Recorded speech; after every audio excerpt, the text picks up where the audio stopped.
Welcome everybody to Top Rope Takes. I'm with Christian. I'm your host, Landon. Going to be here just talking about wrestling. I mean, obviously, we had one of the biggest events of the wrestling calendar year in the Royal Rumble. Pretty much marks the road to Wrestlemania. Christian, what are you excited about right now about the Royal Rumble? I mean, I mean, Punk versus Roman, like that. It's just the setup. It was incredible, and I'm so excited for that match.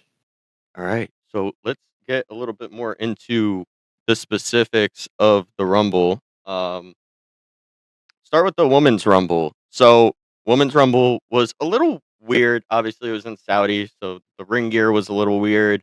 Everything just seemed a little off.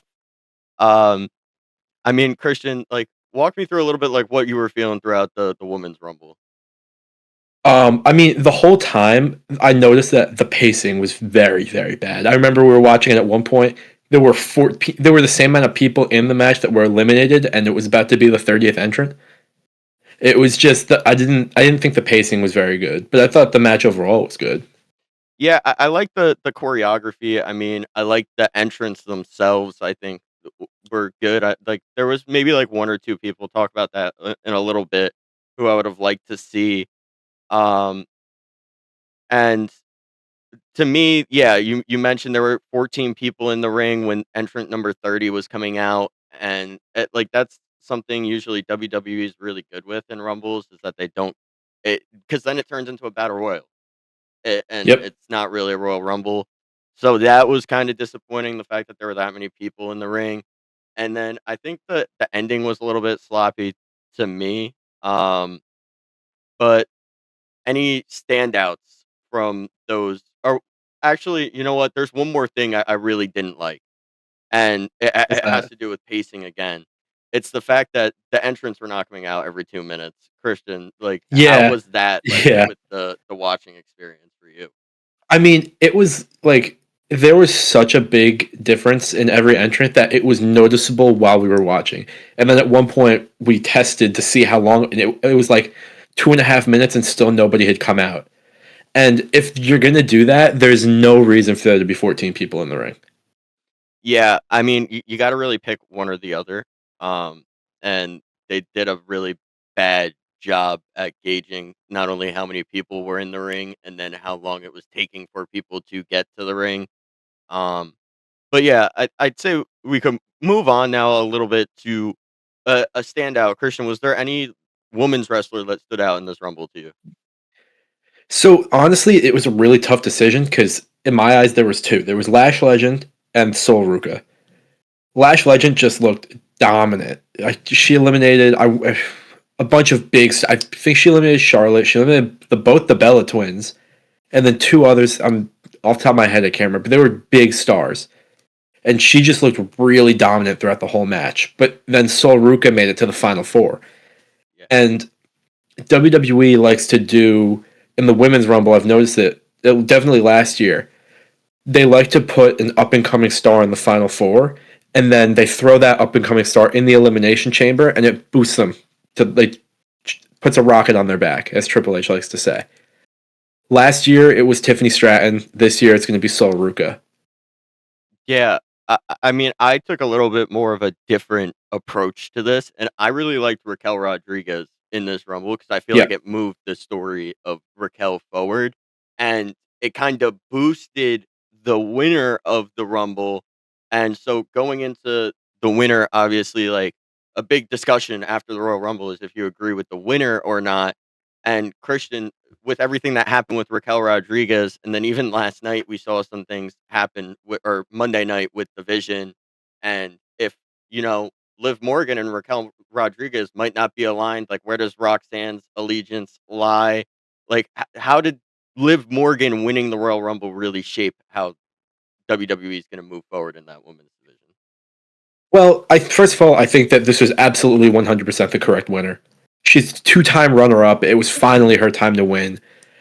I think that the fact that Raquel lost to Stephanie Vaquer on Raw kind of confuses me a little bit because I thought 100% the way that they were going was Liv versus Raquel at WrestleMania. What I could see them doing now is a triple threat, but as I'll talk about later, I don't think they'll do two triple threat world title matches on the same WrestleMania. So it's going to be interesting. As for Roxanne, I think she's going to stick with Raquel because when Liv left, the whole thing was like Roxanne was kind of just there to replace her, and now they're all friends. It just doesn't like sit well. Like I think something's up with them. I mean, I have to give some credit to Triple H here because this was like a really good build. Like when Liv Morgan went down, like everyone was really disappointed. Like she was pretty much building towards a summer, like winning the Money in the Bank and then being the SummerSlam, like maybe cashing in at SummerSlam or even being the SummerSlam main event. So like Right. she was about to get her moment in the spotlight, and then it came crashing down. And then when they added Roxanne in, everyone thought it was more so a Dom oriented story, but I really like that they steered away from that, and the fact that we've seen that story with Liv and Rhea before. I like a rehash of that story would have been really repetitive. So to put this new fresh perspective into it and kind of put the spotlight on Roxanne and Raquel is great for the women's division. And then I just want to talk about Stephanie Vaquer, who is still the champion because she did defeat Raquel Rodriguez on Monday. Where does Stephanie Vaquer really fit into this? Because I feel like she's kind of the odd man out in the story. Which is crazy to say because she is the champion. Like the fact that the champion is the odd man out in the story is kind of interesting. I really don't know at this point where she fits in. Like right now, I know we're still 2 months out, 3 months out. It's just looking like it's going to be a singles match, and maybe in that match is where Raquel and maybe Roxanne turn, and then one of them wins the Money in the Bank or something. But Vaquer really does not fit into the story. I can't figure out how she will, either other than the fact that she's the champion.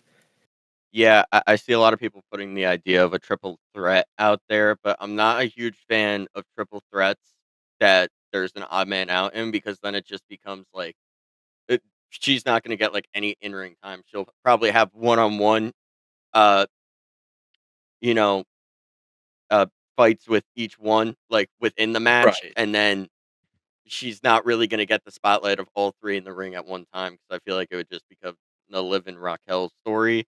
So I think really the best way for WWE to move forward with this story is they get a rematch at the Elimination Chamber between Raquel and Stephanie Vaquer. And it's something WWE showed they were willing to do last year, changing the title pretty late in the year.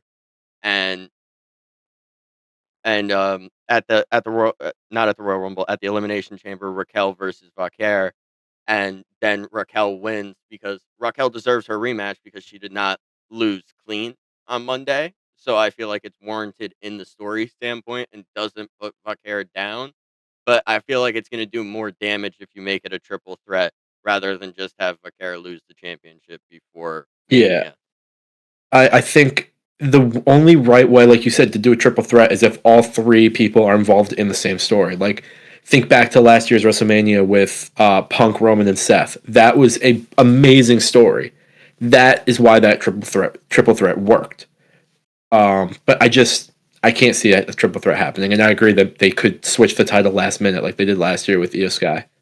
Yeah, and then that's another story last year that landed up becoming a triple threat was Rhea, Io, and Bianca Belair, and it landed up being an amazing match because Io was the odd man out in that, and they really picked up with that story and just ran with it, and that was great. I don't know if they'd be able to do the same thing with Fauquer because she hasn't really defended the championship much.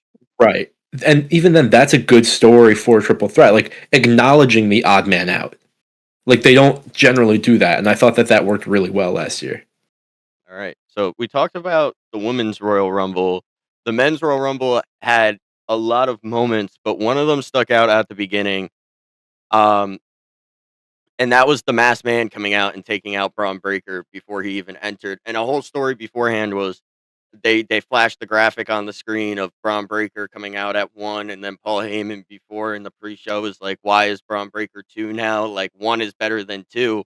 And it's as if Paul Heyman had like a little bit of an inkling that something was going to happen if Braun Breaker went in at number 2. And I think it was a great way because I think it was a mistake that just happened with the graphic coming Yeah. up, and it was a great way to just run with that and make a story out of it.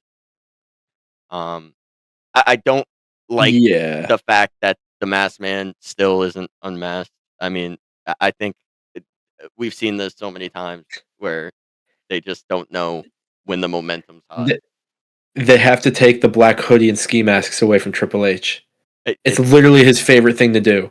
R-Truth, Austin Theory, like, he just he loves did it. doing it. It goes back all the way to when Roman came back at the Garden at the Raw. He was in the hoodie too. Like Even before that, Solo used to do it every match.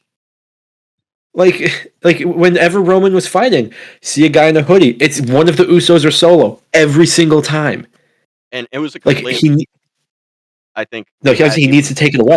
yeah, it was a complaint we had even back then when it was a thing with the Mhm. bloodline was, Yes, oh, the hooded figure comes out and is gonna help Roman win by by DQ or the ref's back is gonna be turned or whatever.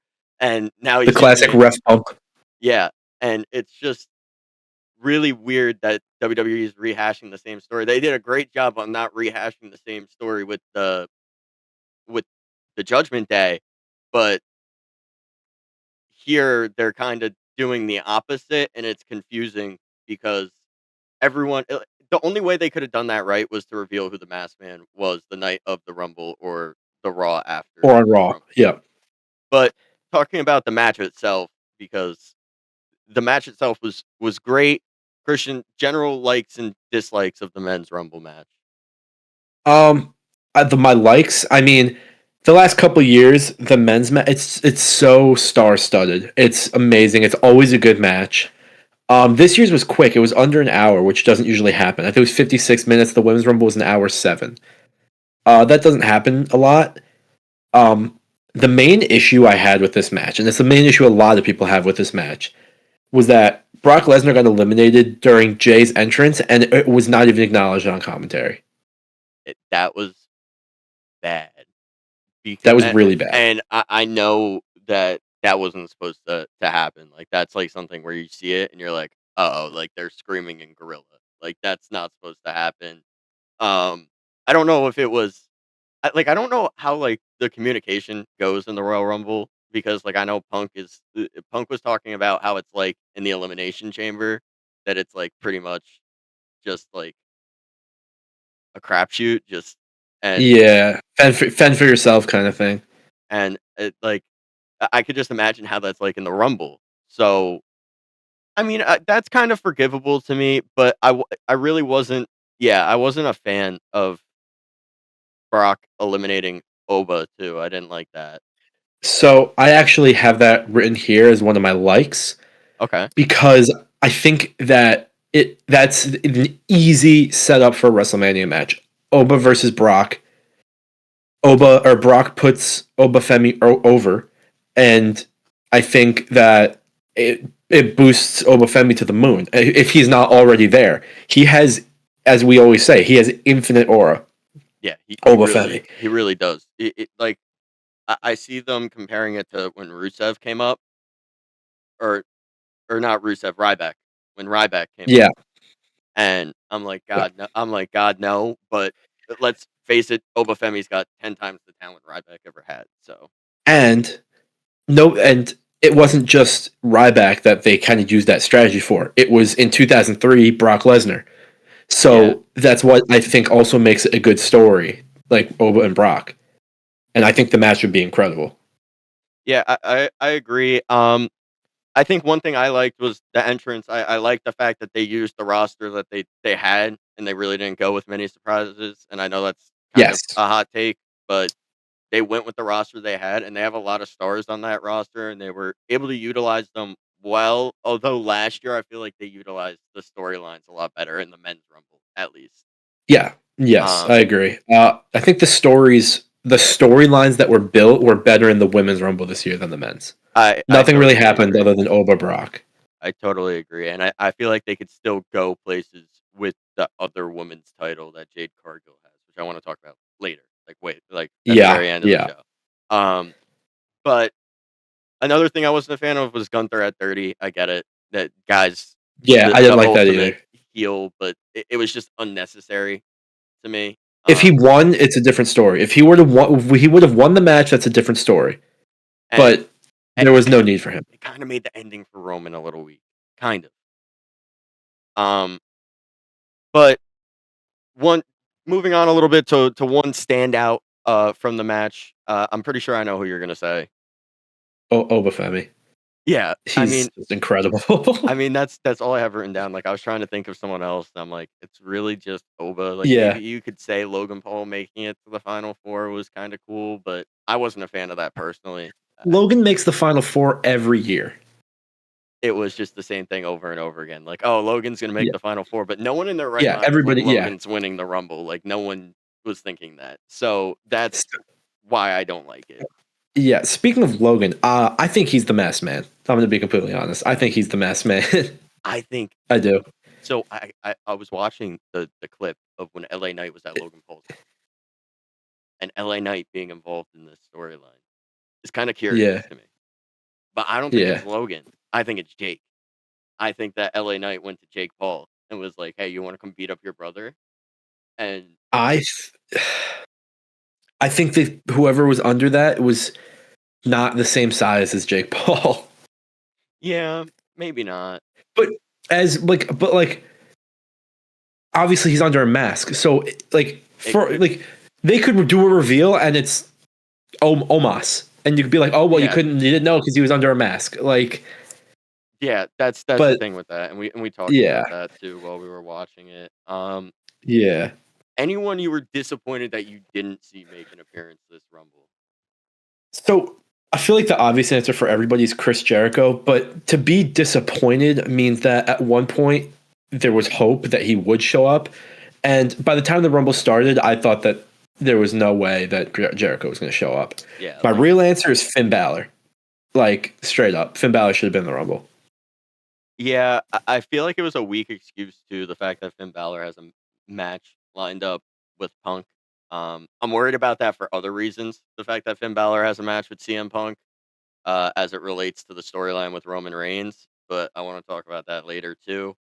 Um, listen, I think that one wrestler I really wanted to see was Kevin Owens, but I'm not sure if he was healthy. I feel like he was the one that made the most logical sense storyline wise, Yes, 100%. with Sami Zayn fighting for the belt, and then maybe you could have put Sami in the Rumble too, and then they faced off, or like Kevin Owens earlier in the night could have cost Sami, and then they're both in the Rumble match, and they could have done something with that. And I thought that would have been cool. Um, Now, like wrapping things up for the Rumble itself, I want to talk about the winner, um, because as I said before, like the winner is always the thing. Did you like Roman winning, and if you did, why? Why not? So I think that this year for the Royal Rumbles, both of them, men's and women's, there was one right answer for both of them. And I think that the right answer for this was Roman because obviously we know he picked Punk, but no matter what champion he chose, there's a story there. And I think that's really important when it's like you don't really know who the Rumble winner is going to pick. Yeah, and you said there was a story there, and I was disappointed that they didn't do the whole thing. Like, who am I going to choose of Yeah, Punk I and agree with that. McIntyre? And when we talk about Raw a little bit more, I'm going to talk about that promo, and I feel like they did Drew's character a little bit of disservice. But I liked Roman winning. I just really didn't like the way he won. I thought the ending was really boring. I thought that this might be a hot take that last year Roman had a more exciting Royal Rumble, even though he didn't win. I wouldn't disagree with that. I like because like that whole like the frame of Roman behind Seth Rollins is gonna be ingrained in my head forever. And I don't think they could Yeah, have done anything in the Rumble this year without Punk or Rollins in the Rumble. I like the moment where he punched Jay and was like, "Hey, we don't play games in the Rumble." Like I thought that was perfect. I thought that was I thought that was amazing. I think it's like a perfect way to get some of the heel aura back for Roman too. Yeah, Like you just knock down that's the what face Roman's been painter. missing. Yeah, he's been missing that. Like I don't care. Like I'm better than you.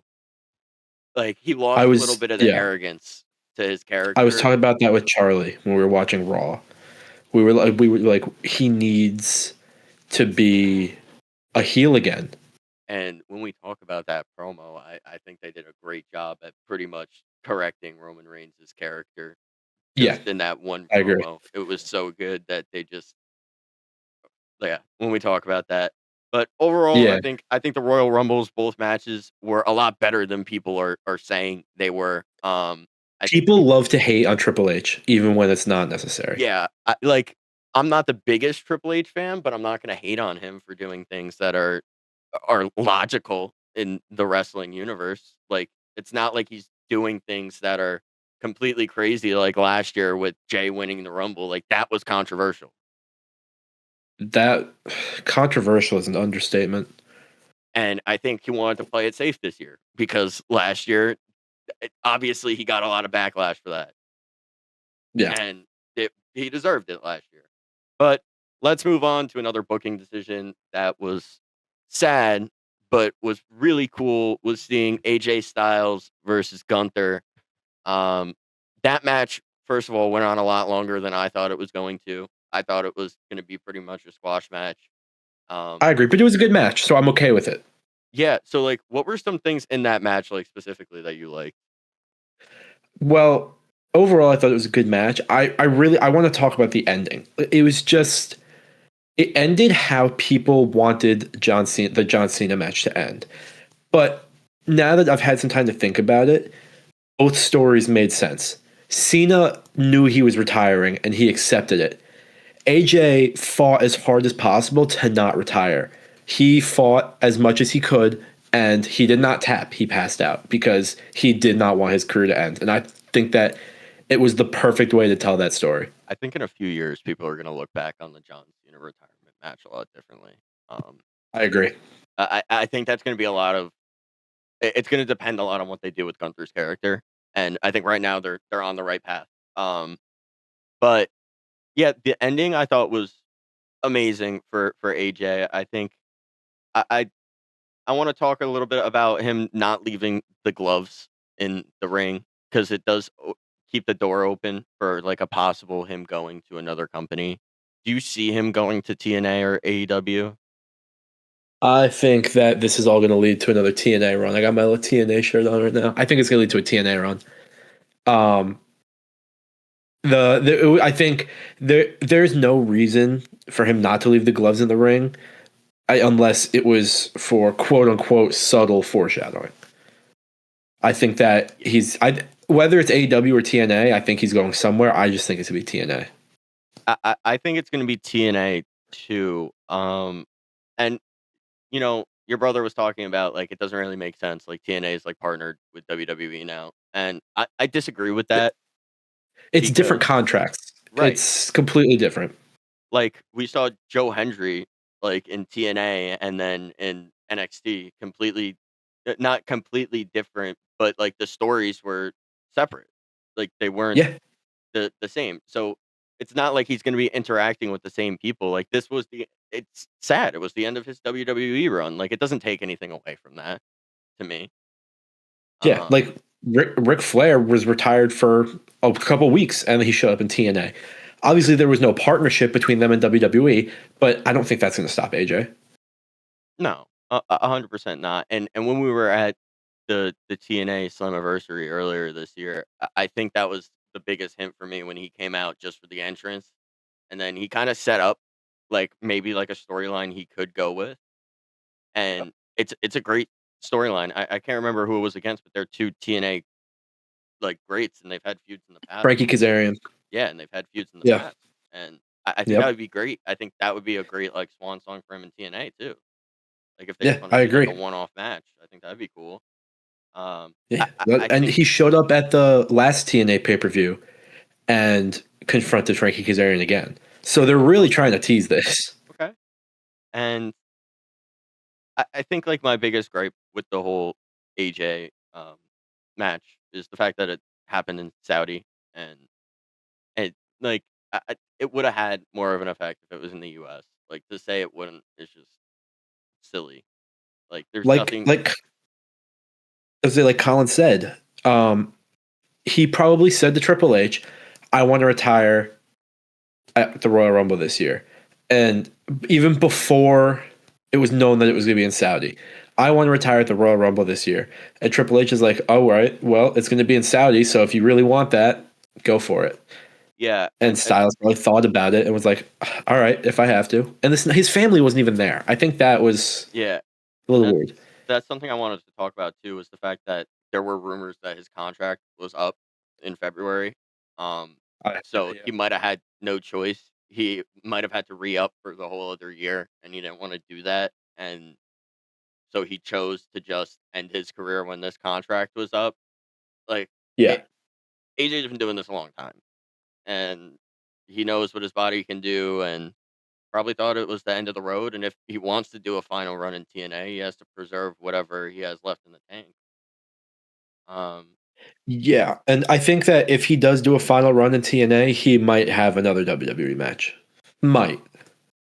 yeah, I could see that. So talking about AJ a little bit more, because obviously this was his retirement. I want to talk about, like, what was your favorite AJ moment? So obviously when he debuted in WWE 2016 in the Royal Rumble, WWE fumbled that whole camera angle thing with Roman Reigns. It was still cool. His rivalry with John Cena is one of my favorite rivalries ever. Um, and I just put this here because I watched it 2 days ago. The Boneyard match with The Undertaker, that was Oh, just a piece of art. It was awesome. phenomenal. And even I think you can Like, put in that the Money in the Bank match from that year, yeah, when he goes yeah, in and then he gets stuck in the coffin. Like, that yeah, was hysterical. Amazing. yes. And because like I just my none of my friends had ever seen that match, and it was just so fun to watch. I don't think I'd watched it since WrestleMania. Some of those COVID matches were awesome. Yeah, the cinematic matches they produced them very well. Like the Bray Wyatt Firefly Funhouse match, insane, versus John Cena. No one saw Yeah, that coming too. Everyone thought it was going to be yeah, just a normal match. yeah, and like you said, the Money in the Bank match was amazing. It was great how they did that. The only thing that was Yeah, bad was the Otis Otis. booking decision, Yeah, but yeah, they kind of righted that too with the Miz getting it later on. yeah. But yeah, I talking about my favorite AJ moment. I want to say the whole year of 2016. I think you start with the Royal Rumble, and he goes head to head with the top dog in the company at the time, Roman Reigns, and that was kind of the thing that just skyrocketed him. And he lasted 30 minutes, and then he had banger after banger, and then at the end of 2016, he was pretty much undoubtedly the best in ring performer in the WWE in one Yeah, year. So the 2016 was the AJ year. Um, but we've talked about AJ a lot now. I want to talk about what this match has done for Gunther. Because Gunther is now possibly the top heel in the company. Uh, I think so he is. I how did this think it's match pretty safe. really advance Gunther's story right now?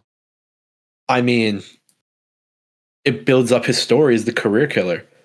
I think that it's the perfect because I said this when he lost the title to Jay. What is Gunther going to do when he's not chasing a title? He's one of those guys that just always has to be chasing some sort of title because of how good he is. And I think this is the perfect solution for that. Because there's a lot of guys in WWE that are close to retiring. And I talk about it a little bit. I have it in my notes a little bit. Like this whole Dragon Lee thing, Amazing. I think I think this is eventually going to set up Gunther retiring Rey Mysterio and adding That's another notch on his career killer That's story. so funny you say that, because that's exactly who I had too. Was like, I had in my notes, like, where does Gunther go from here? And I said Rey Mysterio at WrestleMania. Yep. Um, Yep. That's I exactly what I for think. for the longest time, I think we all thought, like, there's no one that could retire Ray outside of Dom. Uh, I have that in and my notes. I and literally now have that in my and notes. now it's like Gunther is actually a viable option to retire Rey Mysterio, because that Dragon Lee spot was incredible, and I thought it was going to be the same old. That was insane. I thought it was gonna be the same old stale Gunther promo with he came out with the little mocking AJ Styles, and then, That was yeah. and I was like, "Oh, here we go again. It's the same thing. Like, they're not gonna advance Gunther with this." And then he pretty much just hangs Dragon Lee from the top Yeah, rope. he basically just he got Dragon Lee. He got him. He got him, and He like got it was him. just absolutely crazy to see that. And Dragon Lee, that boosted Dragon Lee's character too. He came out there and he was vicious with some of those moves. He had some offense against Gunther, and I thought it was great. It was crazy. I think that was like the best we've seen Dragon Lee in WWE, and it's kind of funny that it happened Yeah, in like a small spot like that. But he was able to put yeah, everything he had into that. Um, yeah. I think we're gonna get Dragon Lee versus Gunther maybe next week, and then that kind of plants the seeds for Gunther versus Ray. yeah, I just hope they don't do that match at like Elimination Chamber and they build it up for WrestleMania. But I have an idea about that actually. If he wanted to, I don't think he will. We could possibly see Gunther versus Randy at WrestleMania if Randy wanted to retire, which I don't think he did. He does. But I if think that's a route that they want to go, I think that that's a good way to go. I think it's a great match, Legend Killer versus Career Killer. Like Exactly. it's gonna sell, but I don't think it's ready yet. I think like Randy has to see a little bit more of Gunther and then be like, hey, like I'm the Legend Yeah. Killer, and then we could see them And head to head. we still haven't gotten Randy Cody yet either. Yeah, and we need to see that. Like there are a lot of things that Randy still has to do in his career, so I don't think Randy's quite ready yet Yeah. for But when the time comes, I think it'll be Gunther. or Randy could be the one that ends the mantra, but then that could really kill Gunther's whole story. We Yeah. don't want At to see that that. point you'd have to have Gunther go after a belt again. Yeah. So shifting gears, talking a little bit more about the Raw on Monday. The Vision, what's going on with the Vision is not what anyone expected. I mean, obviously Seth Rollins getting hurt was a wrench in the plans, but first off, that open on Raw was amazing because a lot of the times Yep. they're really slow with their opens on Raw. They got right to the point, and they had Braun Breaker and the Vision come out. Braun Breaker really does a great job on the mic. And then they involved LA Knight too, which was really cool. But Christian, what's going on with the Vision? I just wrote in my notes, and I think that this is kind of explains anything that's ever happened with him. Paul Heyman always has a plan. That I think Paul Heyman is going to join whoever this masked man is and Seth Rollins when he comes back. Paul Heyman always has a plan. The only person he's ever not turned on really is Brock Lesnar. Yeah, he never actually turned Um, on Brock Lesnar, and he came out with him in the and Rumble. Really funny. I I like was about that. to say that, like, and that is so easy to use for a story. And it's easy to use for a Paul Heyman always has a plan story. Yeah, I don't know. I think that this is what they have with the vision they don't want to lose, so everything they do is going to be very carefully crafted.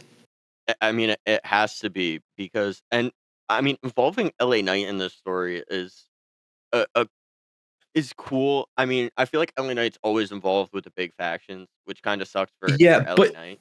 they have to do it at least for now because the whole reason LA Knight was gone was because of them. So you have to at least have one payoff match for that kind of story. Like, oh, you took me out, I need to get my revenge. Whether he wins or not is a different story, but that match has to happen to close this chapter of the Vision's story. Did you see the shirt that LA Knight had on? I did. Yeah, it's a little weird. It said like unplanned or something on it. Yeah. Um, it was kind of a subtle shot, but I'm assuming it had to go by WWE if it was going to make air. Um, Yeah. but it I think they're selling it, I would assume. but it's kind of like the whole thing. Like Unreal Yeah, is not. Unchosen. Unchosen. Yeah, Unreal is not Unreal. It's Real. not No, really it's not. the And we real said that stuff. before the first season came out. We said that that was going to Like happen. they kind of got me like the first season, and then like the second season, I was like, oh no, I was like, this is just the new kayfabe. I was like, they're trying to sell me. Yes, exactly. It's the new kayfabe, They were which trying I to sell think me. is good. No, I like it I like because you kayfabe. have to evolve in the media landscape we're in, and I think it's WWE's way of evolving is being like, hey, we're gonna pull back the curtain but not really. And Yeah. they're doing a great job of evolving. WWE always does. They always have a pulse on what's going on. Um, well, Christian, is it a good decision for the Vision to kind of be struggling right now? It depends on what they do with it. You can have Bronson Reed and Austin Theory lose some matches, but if you start having Braun Breaker and even Logan Paul start losing matches, that's when you're going to have a problem. Because Braun Breaker loses one match, his stock drops from here to here. Like it's going to be a huge drop off if he loses. Yeah, and how do you think Seth Rollins fits into this? Just quickly before we move on to Roman Punk. Paul Heyman always has a plan. I think Paul Heyman is going to go right back to Seth with the Masked Man, and I think that, like I said, I think the Masked Man is Logan, which is a weird team, Seth and Logan, but I'm willing to give it a chance and see what they do with it. All right, so moving on to I think what everyone is excited about and got everyone on board with WrestleMania, and that's the end of the Zebros. Um, the Zebros are no more, and it's kind of funny that this happened. And Roman mentioned the Zebros. What did that promo really do for you, Christian? Oh my god, the promo, it was perfect. The promo was literally perfect. They were going bar for bar with each other. CM Punk, the best talker in WWE, against Roman, who since he became the tribal chief, his promo skills have gone through the roof. And this promo instantly made it feel like, oh, we're watching the WrestleMania main event like start right now.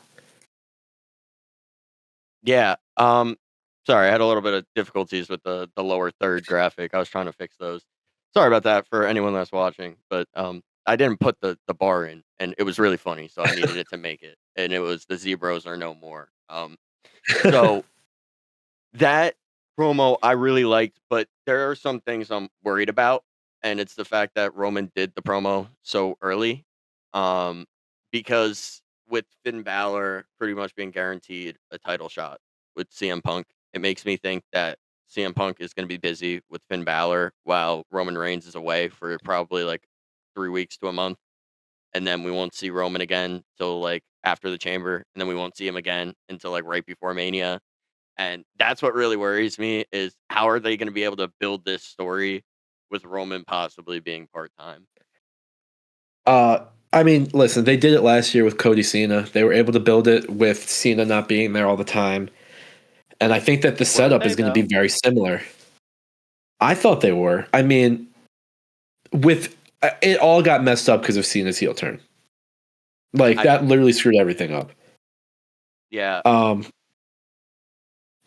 I think that if Cena didn't turn heel, it would have been easier to build up for Cody because Cody was basically just talking to a brick wall every week. yeah. And I think it's going to be very similar. It's gonna be curious if the fans start really back from Balor. Is there a Yeah, I possibility of a agree. triple threat? And No, I don't think so.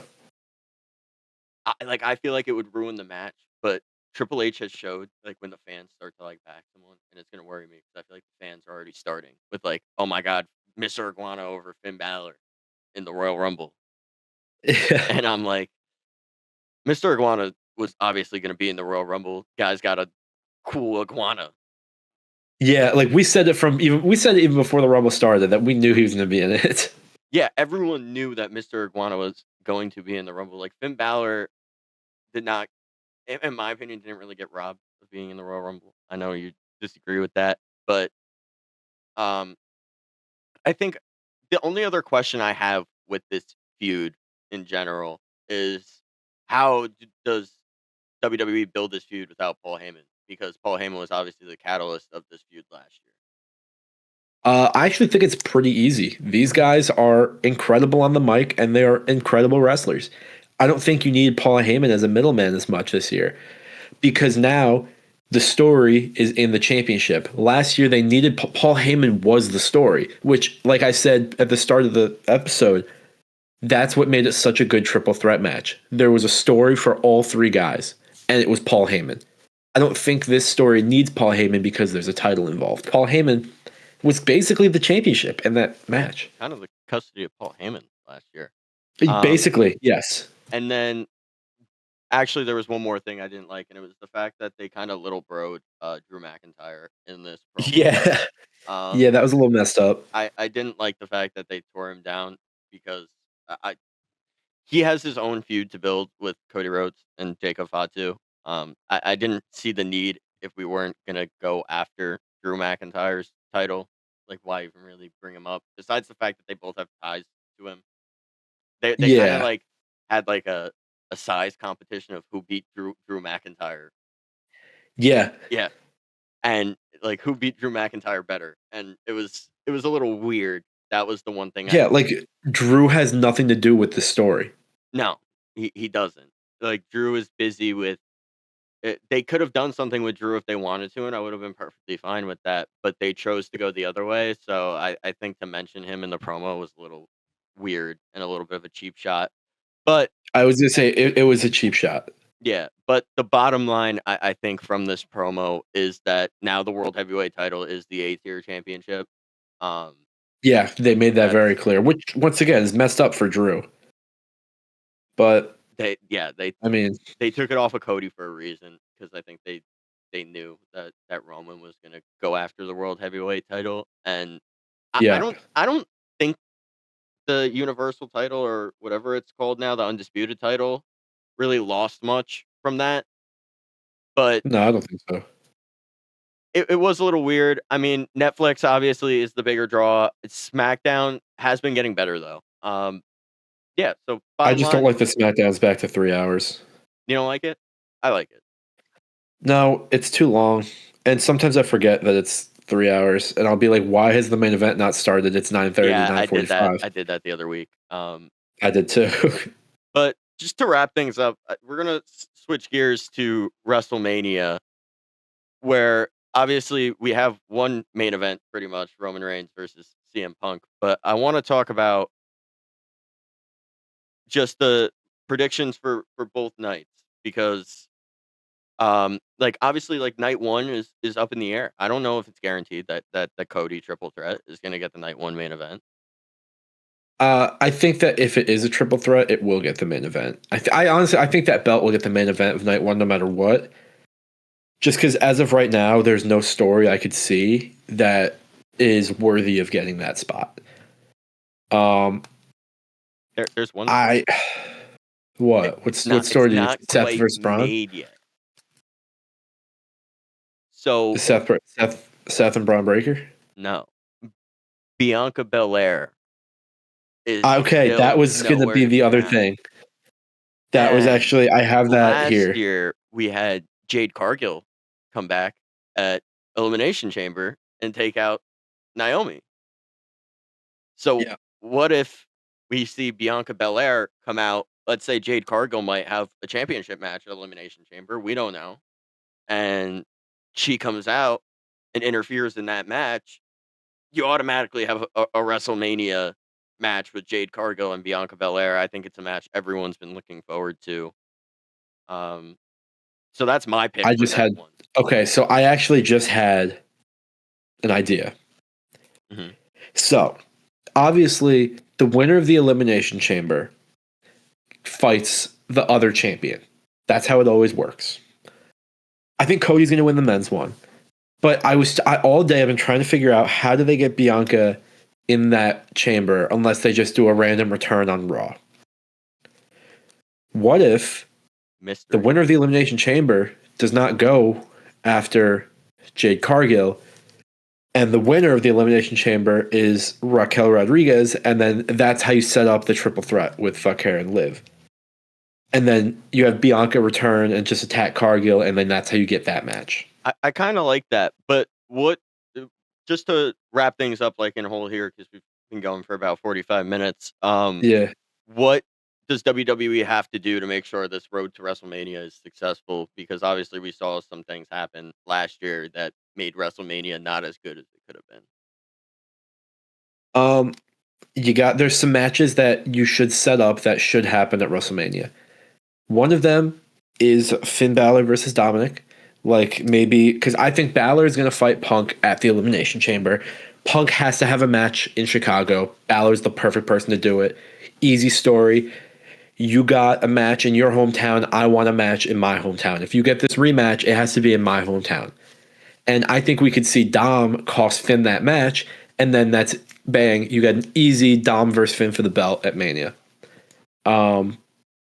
Other matches just they get set up here and there. Like you're gonna get probably a tag team title ladder match like we've got in the last couple of years, and it's just to be things like that that are gonna periodically come up, and we kind of just a wait and see. I Like I don't know what we're really gonna do this year. I think we have to build these matches early because last year a big thing was there was only like 3 matches guaranteed like a month before Yeah, WrestleMania. And it yeah, was kind of like everyone was like, "Where are all the other builds?"